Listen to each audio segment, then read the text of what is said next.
ওং সর্বমঙ্গলমঙ্গলে শিবে সর্বার্থসাধিকে শরণ্যে ত্র্যম্বকে গৌরী নারায়ণী নমস্তুতে।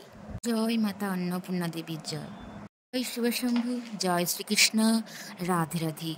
নমস্কার সুধী ভক্তবৃন্দগণকে রিমিস ভার্সন এই চ্যানেলের পক্ষ থেকে সকলকে স্বাগত জানাই। আশা করছি ঈশ্বরের আশীর্বাদে আপনারা সকলেই ভালো আছেন, সুস্থ আছেন। এমনি আসতে চলেছে অন্নপূর্ণা পূজা। অন্নপূর্ণা পূজা দেবী অন্নপূর্ণার উদ্দেশ্যে নিবেদিত, যা চৈত্র মাসে পালিত হয়। এবছর 30শে মার্চ থেকে শুরু হয়েছে চৈত্র নবরাত্রি উৎসব। এই চৈত্র নবরাত্রির অষ্টম দিনে পূজিত হন মা অন্নপূর্ণা দেবী। এবছর পঞ্জিকা অনুযায়ী অন্নপূর্ণা পূজা পড়েছে 22শে চৈত্র, 1431 বঙ্গাব্দ শনিবার, আর ইংরাজির পড়েছে 5ই এপ্রিল 2025, রাত্রি 11:59 থেকে 12:47 মধ্যে সন্ধি পূজা, আর রাত্রি 12:23 গতে বলিদান। অর্থাৎ এবছর 5ই এপ্রিল শনিবার অন্নপূর্ণা পূজা অনুষ্ঠিত হচ্ছে। এই পূজা বাসন্তী পূজা নামেও পরিচিত। অনেক বাড়িতেই এই অন্নপূর্ণা পূজা হয়। অন্নপূর্ণা পূজা মূলত মহিলারাই পালন করেন, যা দেবী অন্নপূর্ণার উদ্দেশ্যে উৎসর্গীকৃত, যিনি পার্বতীর এক রূপ।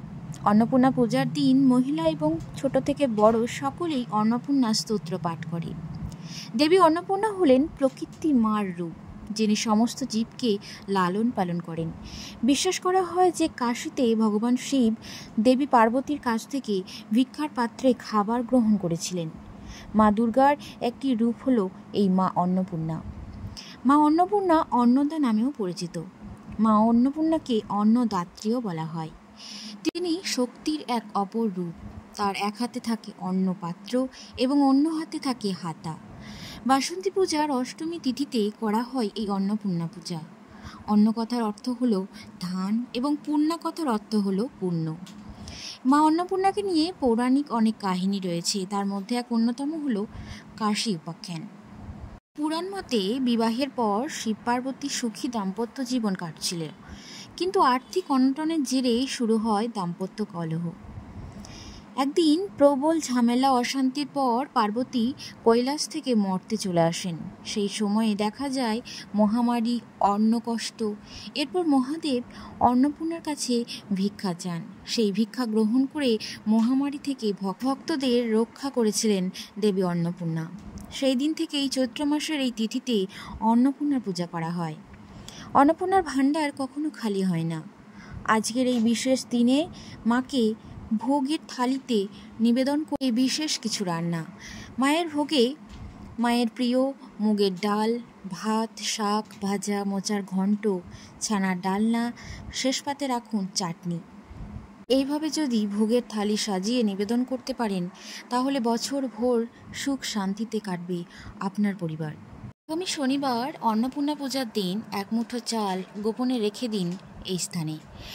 দেখবেন কোনোদিনই অন্ন বস্ত্রের অভাব হবে না। অন্নপূর্ণা পূজার দিন খুব সকাল সকাল ঘুম থেকে উঠে স্নান সেরে শুদ্ধ বস্ত্র পরিধান করে পুজোস্থান ভালোভাবে পরিষ্কার করে নিতে হবে।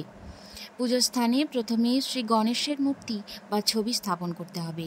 তারপর মা অন্নপূর্ণার মূর্তি স্থাপন করে পুজো করতে হবে।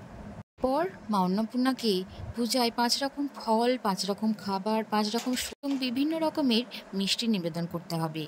এই দিনে অবশ্যই অন্নপূর্ণা স্তোত্র পাঠ করবেন। দেখবেন অন্নপূর্ণার আশীর্বাদে সংসারে সুখ সমৃদ্ধি বজায় থাকবে বছর ভোর। পুজোর পর পুজোর প্রসাদ প্রথমে গরু, পাখি বা দুস্থ ব্যক্তিদের দিয়ে দেবেন প্রথমে, এতে করে মা খুবই খুশি হন। তারপর বাড়ির সকলের মধ্যে সেই প্রসাদ ভাগ করে গ্রহণ করবেন। আমরা অনেকেই জানি যে দেবী অন্নপূর্ণার পূজা করলে এবং তার কৃপা লাভ করলে জীবনে কখনোই অন্ন বস্ত্রের অভাব হয় না। অন্নপূর্ণা পূজার দিন যদি মাকে ভক্তি শ্রদ্ধার সঙ্গে ডাকা হয়, তাহলে অন্নের অভাব তো হয়ই না, উপরন্তু অর্থনৈতিক উন্নতি হয়। শাস্ত্রে বলা আছে যে দানের তুল্য কিছু নেই। দান যদি ঠিক মতো করা যায়, তাহলে সৌভাগ্যকে জয় করতে খুব বেশি সময় লাগে না। তবে অবশ্যই দান করতে হবে, তা মনে কোনো সংকোচ না রেখে। মন থেকে যদি কোনো কিছু দান করা যায় কাউকে, তার ফল ঠিকই পাওয়া যায়। অন্নপূর্ণা পূজার দিন কিছু কাজ রয়েছে যেগুলো সঠিকভাবে যদি পালন করা হয় তাহলে অবশ্যই মায়ের কৃপায় জীবনে উন্নতি এবং সৌভাগ্য লাভ করা যায়। এই দিনে পিতলের যে কোনো পাত্র কিনে তাতে অল্প কিছুটা চাল দিয়ে কোনো গরিব মানুষকে যদি দান করা যায় তাহলে দেবী অন্নপূর্ণা খুবই সন্তুষ্ট হন। মনে করা হয় যে এই দিন পিতলের পাত্র দান করলে দেবী অন্নপূর্ণার আশীর্বাদ প্রাপ্তি লাভ করা যায়। নাম্বার 2, এই দিন যে কোনো মন্দিরে গিয়ে পুজো দিয়ে যদি মন্দিরের বাইরে বসে থাকা ভিক্ষুকদের যদি কিছু দান করা হয় তাহলে দেবী অন্নপূর্ণা খুবই সন্তুষ্ট হন। নাম্বার 3, জীবনে নানা রকম সমস্যা আমাদের প্রত্যেকের জীবনেই লেগে থাকে। এই দিনে যদি একটি রূপোর কয়েন দান করতে পারেন তাহলে জীবনে যত সমস্যা রয়েছে তার সমাধান এক নিমেষেই হয়ে যায়। নাম্বার 4, অন্নপূর্ণা পূজার দিন কয়েকটা লবঙ্গ পুড়িয়ে তার পোড়া অংশ যে কোনো একটি নোটের উপর রেখে কাউকে দান করে দিন। এর ফলে আর্থিক বাধা কেটে যাবে। অন্নপূর্ণা পূজার দিন এই উপায়গুলি মেনে চলুন, দেখবেন সংসারে কোনো দিনও অন্ন বস্ত্রের অভাব হবে না। এই অন্নপূর্ণার আশীর্বাদে আপনার সংসার অর্থ সৌভাগ্যে ভরে উঠবে। অন্নপূর্ণা পূজা শুরু হওয়ার পূর্বে এই কাজটি অবশ্যই করবেন। একটি ঘিয়ের প্রদীপ এবং 3টি ধূপকাঠি ধরিয়ে নিতে হবে। অন্নপূর্ণা মা যেহেতু মা দুর্গার একটি অন্য রূপ, মা দুর্গার মাটির প্রদীপ খুবই প্রিয়, তাই পুজো শুরু হওয়ার আগে একটি ঘি দিয়ে মাটির প্রদীপ জ্বালালে মা খুবই সন্তুষ্ট হন। তাই পুজো শুরু হওয়ার আগে একটি মাটির প্রদীপে ঘি দিয়ে প্রদীপটা প্রজ্বলন করবেন। এছাড়াও অন্নপূর্ণা পূজার দিন পূজা করার সময় অবশ্যই সাদা রঙের পোশাক পরিধান করবেন, এতে করে মা খুবই সন্তুষ্ট হন। নাম্বার 2, জবা ফুলের মধ্যে লাল চন্দন দিয়ে একটা গোটা এলাচ সহ অন্নপূর্ণা মন্দিরে দান করতে পারলে মা খুবই সন্তুষ্ট হন। নাম্বার 3, এই দিনে একটি পিতলের পাত্রে অল্প চাল নিয়ে কোনো ভিক্ষুককে দান করবেন।